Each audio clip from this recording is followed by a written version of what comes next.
have a seat.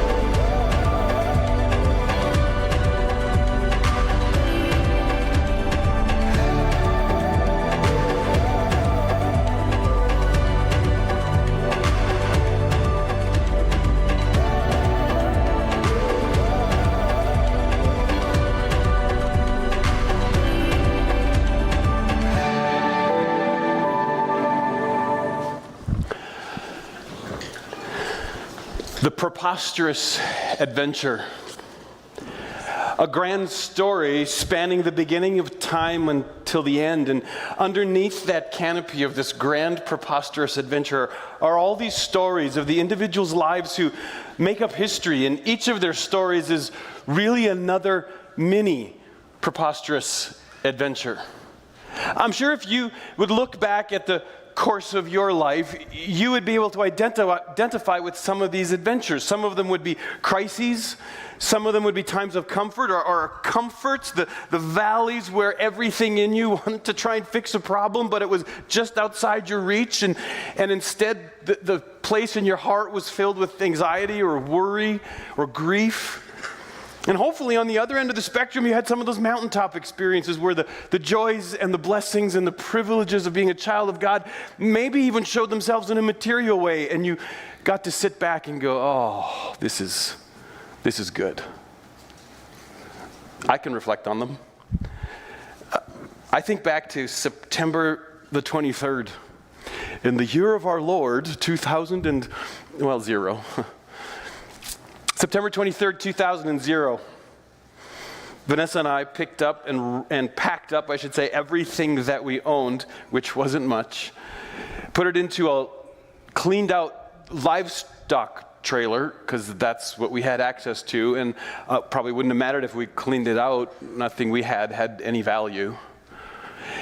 Bundled up our son, who at the time was 4 months old, and then began the journey from friendly Manitoba to North Dakota.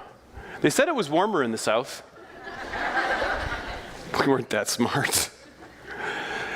On September the 23rd, we crossed the border, entered into, believe it or not, kind of a totally different kind of culture.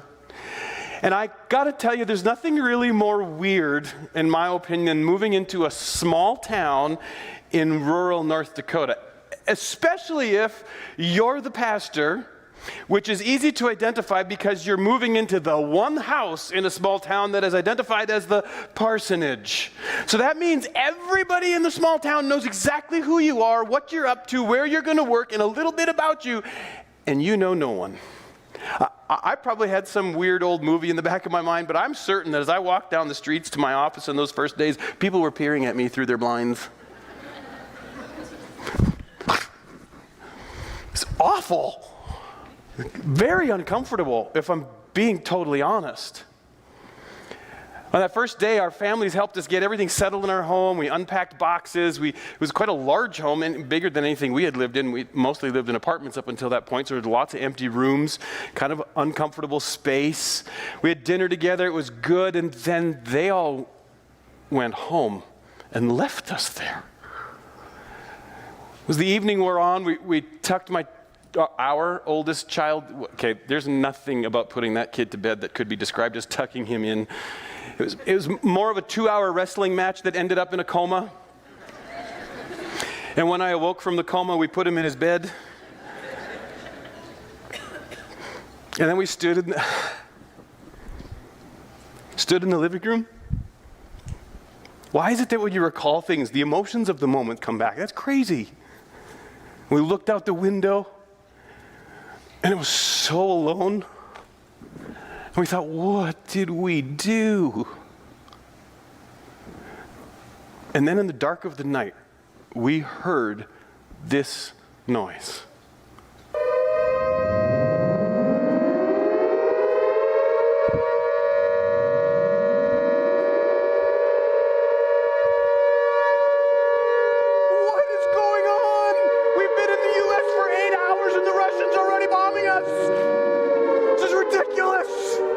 This is insane. They need Jesus here. Next day, I go and talk to somebody, and they'll go, so, late last night. What? It goes like around 10 o'clock. I said, yes, what is that? He goes, it's just to let you know it's 10 o'clock. This is not complicated, folks. Man, uncomfortable. Went to my office. I'll be honest with you, I never really had great aspirations of being a pastor. It was something that, I'll never say it had just happened, because I think God had his hand in it, but I didn't think about it as a teenager or in a young adult. It wasn't my plan. But it just seemed like it was somebody else's. So I sat in this office with 4 white walls, a few books, and I don't even know what to do. I went to the office at 8 o'clock in the morning. Didn't know pastors didn't do that.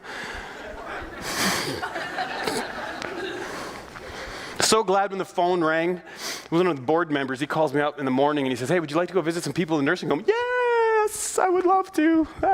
It's weird. I get to the nursing home, go through the front double doors, and this is not a word of a lie. I am really uncomfortable with everything that's happening in my life right now. I open the front doors, and there's a middle-aged woman in a wheelchair, and she looks right into my eyes, and she goes,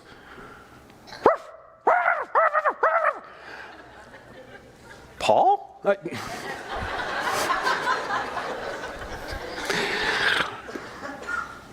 Visited a few people, came home, had dinner with the family.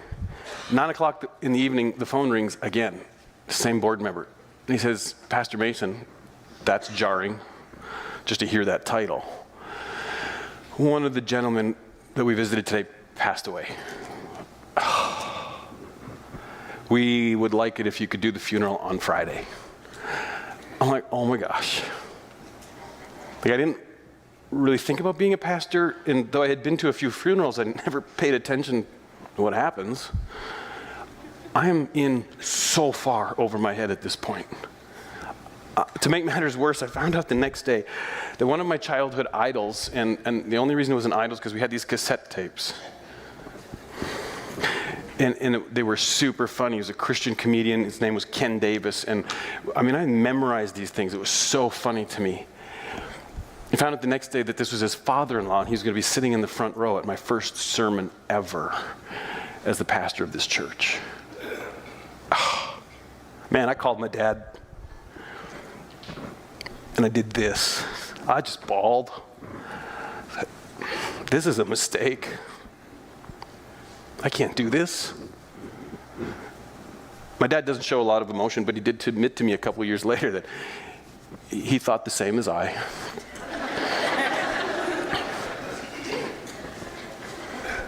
Looking back 20-some years, it doesn't seem like a big deal. It's just moments in time. It seemed overwhelming at the moment, but looking back now, it's like, well, I've done like 80 funerals. I mean, it doesn't, why was it such a big deal back then? Obviously, you grow and you learn, and you get some calluses and some thick skin, and you learn some skills, and so it gets better, but in the moment, right? I find myself asking the question, what if we could live with tomorrow's perspective today? I mean, if inherently or intuitively or somehow, maybe because of our faith, we knew that tomorrow was going to work out somehow, what if we could take that measure of peace, that sense of well-being that's going to happen in the future, what if we could live with it today? What if, regardless of our crises, regardless of our comforts, regardless of our valleys and our mountains, we could live with an overwhelming sense that it's going to be okay? How do we navigate?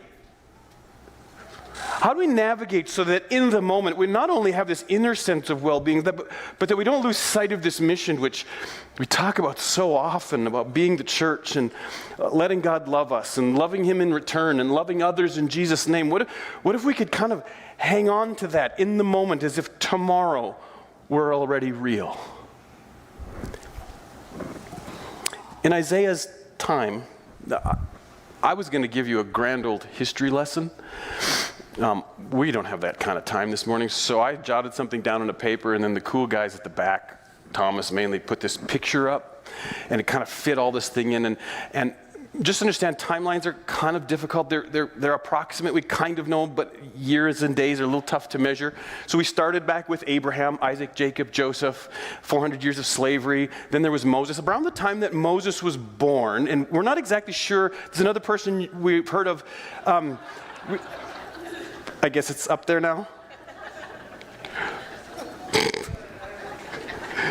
What I really want you to pay your attention to is not this so much over here, but over here, Isaiah 9, 1-7, somewhere around 730 BC,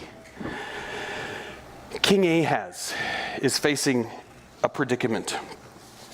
And you got to understand a little bit of the context. In Ahaz's time, Israel is a divided kingdom. Israel had conquered this nation. They had some tax issues. They had some revolts. They divided into two kingdoms. There's the northern kingdom of Israel, the southern kingdom of Judah, a much smaller kingdom, but it did have the city of Jerusalem.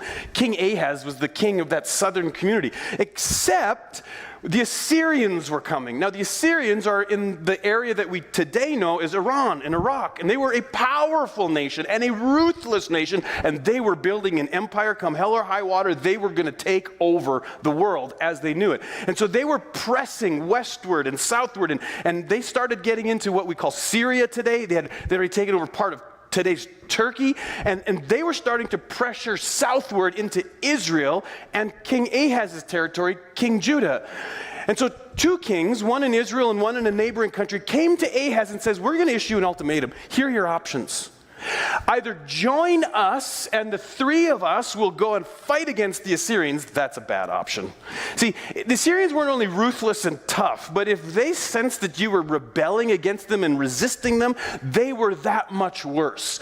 So that wasn't a great option, resisting the Assyrians. But these two northern kings said to Ahaz, here's your other option. We'll beat you up. So either join with us and fight the Assyrians, or we'll take you out. Those are your choices. Not great options. Not exactly comfortable. Not exactly sure where to turn. It's a problem without a solution, a desperate situation with no obvious relief valve, no obvious escape to safety. Pause there for a second. It's not just about Ahaz, is it? We've all been there. Haven't we? Life may be the results of decisions we've made, maybe because of situations completely outside of our control, backing us into a corner where we're not sure how to move forward. Backs against a hard place, no obvious solution, although we're really tempted to take matters into our own hands and force a solution, but we're not even sure what that is. And so our hearts give way to, like I said, anxiety and fear and worry. Ahaz was having that moment. And in that moment, God used the prophet Isaiah to speak some poignant words to him that we find in Isaiah chapter 7. Isaiah chapter 7, he begins this way in verse 4, speaking directly to Ahaz through the prophet Isaiah. God says, be careful. Keep calm. Don't be afraid. Do not lose heart because of these two smoldering stubs of firewood. He's talking about the two northern kingdoms. Don't lose heart because of these smoldering stubs of firewood. Because the fierce anger of Rezin and Aram and the son of Remaliah, Aram, Ephraim, and Remaliah's son have plotted your ruin, saying, let us invade Judah. Let us tear it apart and divide it among ourselves. And the sovereign Lord said this, it will not take place. It will not happen. For the head of Aram is Damascus, and the head of Damascus is only Rezin. Within 65 years, Ephraim will be too shattered to be people. You know what God's saying? Is they're only humans. They have a lifespan. Don't worry about them. Whatever it is that you think you can overcome, this is a temporary thing. I've got it. Again, the Lord, he says, if you do not stand firm in your faith, you will not stand at all. Again, the Lord spoke to Ahaz. He says, ask the Lord for your sign, whether in the deepest depths or the highest heights. And Ahaz said, I will not ask. I will not put the Lord to the test. I mean, God is looking right at King Ahaz. He says, I got this. Don't panic. Don't be a fool. Don't do something stupid. Don't do something rash. It will go well with you. I promise, I promise, I promise. It will go well with you. Trust me. Don't give in to the fear and the worry and the anxiety and the grief. I've got this. And suddenly it's not about Ahaz anymore. Suddenly I see the character of God, which is as true today as it was 3,000 years ago, as he's speaking to Ahaz. There's a truth here that's worth sitting on as we navigate not just the valleys and the low spots, but the comforts, the time when things are going well. As we seek to navigate those, we need to hear the truth. We need to hear or know about the character of God that is as true today as it was 3,000 years ago. And it says something simple. God is desperate for your trust. God is eagerly, urgently, and persistently inviting you and me to trust him. When I say he desperately wants your trust, it's not in the sense that God needs it. It's not exactly for his benefit that he wants your trust. But I believe that because of God's grace and his goodness and his love and his mercy, he urgently pleads with us to trust him for our own benefit, for our own goodness, for our own blessing. Look, the promises that God makes to us aren't contextually the same things he promises Ahaz. And maybe in some ways the promises that God makes to us are broader, but maybe because of that, they're even more powerful. But we have these incredible obstacles that stand in the way of our ability and our willingness to fully trust him.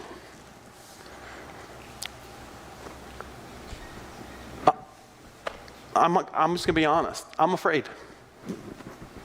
I'm really afraid that if I completely trust what God is laying out in front of me, it might not be as fun as what I can think of on my own. I might not experience the same kind of inner sense of well-being, that there's something that's going to be missing. If I do it God's way, I'm a little afraid I'm going to miss something. It flies in the face of reason. Jesus says it so clearly in John chapter 15 when he urges people, you got to stay connected to me. Trust in me. Why does he tell us? John chapter 15, I think it's verse 11, he says, I've told you this, that my joy may be in you, and that your joy may be perfect, complete, total. Like, Jesus all out telling us there's a pathway forward. And if you trust my purposes and my plans and my directions, my joy will exist in your life. And besides my joy, there's nothing that you will ever find more fulfilling. And yet inside my heart, there's a little something that says, yeah, but... And God just says, trust me. There's another part of my heart that says, yeah, but if I completely trust you, I might get situations that are even worse. I'm convinced he promises us in Romans 8:28 that all things work together for good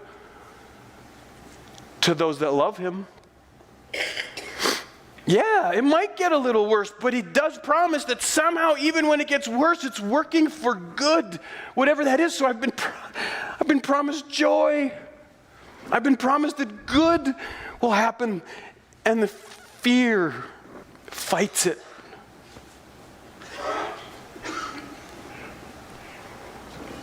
It would really help if God gave me a picture of the future. A lot easier to live today like tomorrow's already true. If I had a picture of the future.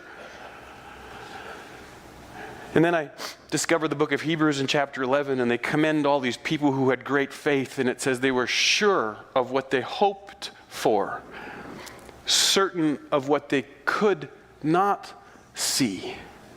And I'm tempted to think, well, I don't know, that seems like blind faith. I'm just going to jump off a building and hope God catches me. And then I think a little deeper, I go, no, wait a minute. This isn't blind faith. This is certainty about tomorrow because they had the perspective of the past. We can stand here today and look at all of the moments of our lives. And if that's not good enough, we can go stretch all the moments of the lives of the people before us, all the moments of the lives of our New Testament people, and then all the moments of the lives of our Old Testament people. And we go, there's an unbelievable track record in which God has never, ever, ever failed. Period. Much less failed to keep the promises that he has given, that your joy will be complete, that it will go well, that it will turn out for good, one way or the other. So it's not blind faith. In high school we did this. We boil water, and the teacher said, at 1 minute, check the temperature of the water. At 2 minutes, check the temperature of the water. At 3 minutes, check the temperature of the water. And we did that for 5 minutes, and we made a little graph. Ooh, nice little line. Sorry, forget that you're over there. So, nice little line. And the teacher says, well, what's the temperature of that water going to be at 10 minutes? Well, just follow the line. Nobody would look at that and say, well, that's blind faith. You don't know what temperature the water is going to be at 10 minutes. Like, yeah, you do. Why? Because I saw what happened in the past, and it's a predictable pattern. I know exactly what's going to happen in the future. And I can't tell you the details of our events, but Hebrews 11 seems to commend all these people who looked at the past and said, God has never failed. Therefore, I am certain of what I do not see, that God will protect and work for good and fill with joy and well-being somehow.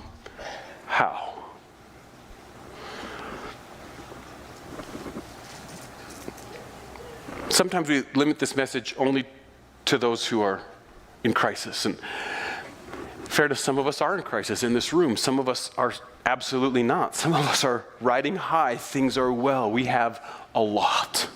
We have been blessed spiritually, physically, materially, and we're very, very comfortable.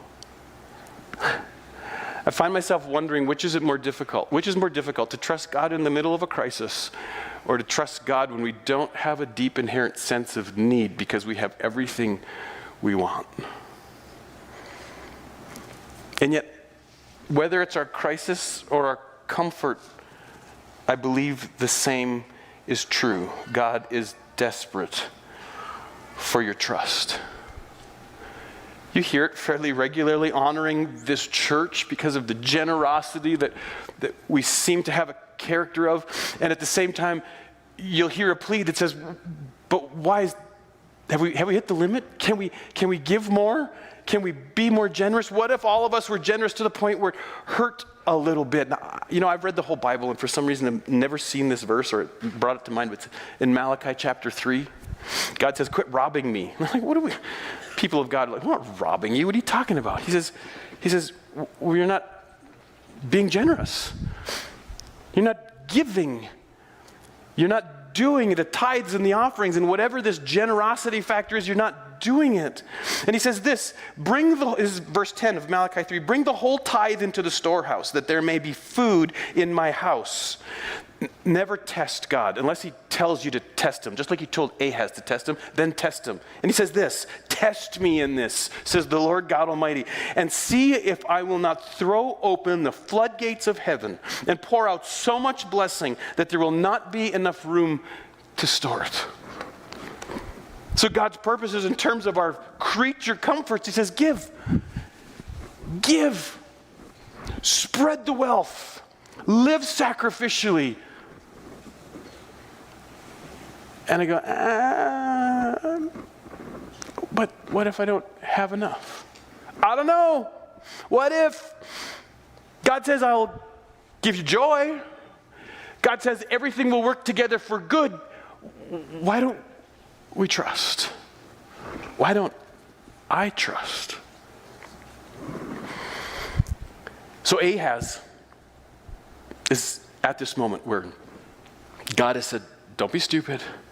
Don't be a fool. Trust me for what is about to unfold. Ahaz had very few options, and he chose the worst of them. In his moment where he had a time where he could trust God fully, instead of trusting God, he made a deal with the devil.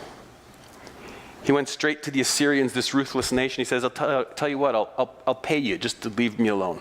I'll pay you to protect me against all these little struggles and forces. Cataclysmic error. If you're following in Isaiah chapter 8, Isaiah then tells him what's going to happen as a result. And within 140 years, it all came true. Israel ceased to exist. The Assyrians came and wiped out the kings to the north, just like predicted. After the Assyrians came the Babylonians, they were even bigger and stronger. They wiped out the Assyrians and then completely destroyed the southern kingdom of Judah and the city of Jerusalem. And right around 586 BC, Israel ceased to exist.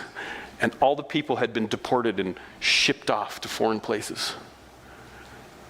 In a sense, because they refused to trust the plans and the purposes of God. I wish I could say that I had always done this well. I wish I could say that I hadn't been Ahaz and said, no, I can't, this isn't going to work. I got to do it this way.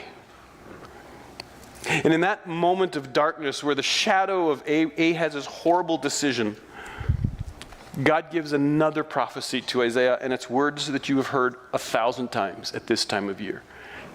He says this, the people walking in darkness have seen a great light. I want you to pay attention to something. This is in the moment. He is predicting something that will happen in the future, and he's talking about it in the present tense as if what's happening in the future is so real that he can talk about it as if it's already happened. The people walking in darkness have seen a great light, and those living in the land of deep darkness, a light has dawned. You have enlarged the nation and increased their joy. They rejoice before you as people rejoice at the harvest, as warriors rejoice when dividing the plunder. For as in the day of Midian's defeat, you have shattered the yoke that burdens them, the bar across their shoulders, the rod of their oppressor.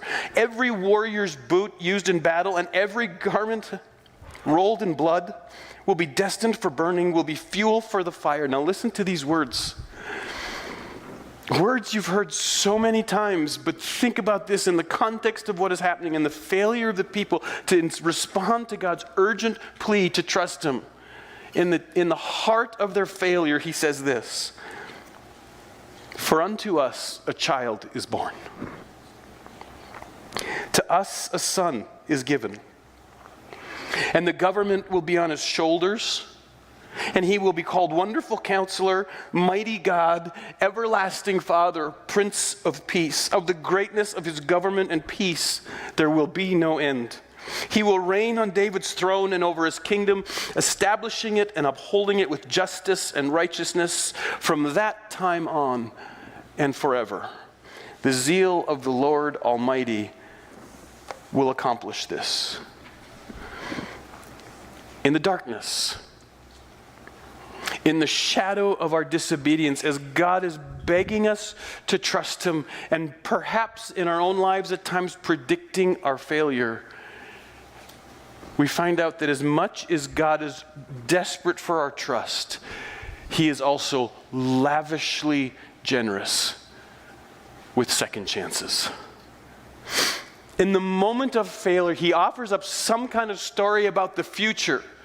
And as he's lavishly generous with these second chances, he's saying, I will send someone who will make it right. I will send someone who will turn the evil upside down. I will send someone who will fix your heart. The people, Ahaz's ancestors seem to figure it out. Fast forward to a Sunday we call Palm Sunday, and as Jesus rode into the city of Jerusalem, they knew this was the Son. This was the one that would give them the second chance, and they heralded him as the King who would, maybe they got it a little wrong, free them from political captivity, that would fight against the Assyrians and the Babylonians and now the Romans. What they were really looking for was a king who would change their circumstances and finally give them the liberty they had wanted. How disappointed they were just a few days later when they found out that the king who rode into Jerusalem wasn't really interested in fixing all the circumstances as much as he was interested in changing their hearts. That the God who is desperate for their trust was giving them another chance to allow him into their lives and change their hearts. They're so disillusioned by this king that a few days later, instead of crowning him with a royal crown, they gave him one of these, pressed it onto his head, and crucified him. God still stands today, offering a second and a third and a fourth chance to trust him in ways that you and I have never trusted him before. It's been 22 years since September the 23rd, 2000.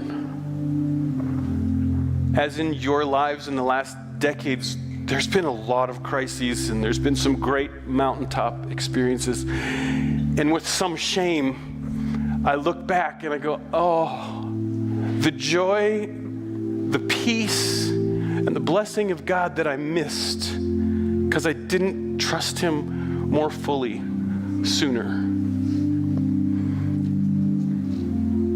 I'll be a little bit transparent. Thursday morning, as I sat in my office and kind of plugged out these words, I did exactly this. I'd write a couple sentences and just go, oh gosh, this is so hard. It was like years were kind of just bubbling to the surface. And I'm talking about trusting God. I think back over the last few years from resigning in ministry and some of the challenges of that, and then the business that we bought, and honestly, like 2 years of going, it's not working because of the pandemic, and fearing losing everything material, to just a year ago. Vanessa, my wife, laying face down in the hospital, sucking for every breath just to live.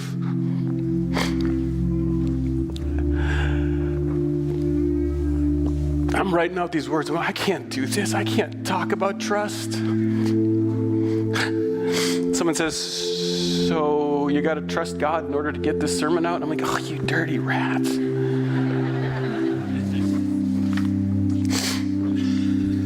I haven't done it all right. But there's one thing that has helped, and it's changed me.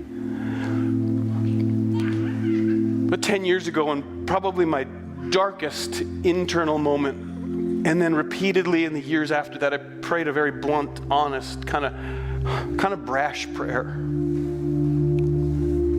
I said, God, I think you only have two options. Either you gotta change my circumstances. Like you gotta do something different than what I'm experiencing right now, because I can't do this anymore. So the way I see it, you either gotta change my circumstances, or you gotta change my heart so that I can figure out a way to live within these circumstances. That, my friends, is a dangerous prayer. He changed my circumstances. Some of them got a lot worse. And then my heart broke. And slowly but surely, I believe God is rebuilding that heart with a heart that says, come hell or high water, I will trust my Savior. I don't really care what you take from me. You cannot take my God.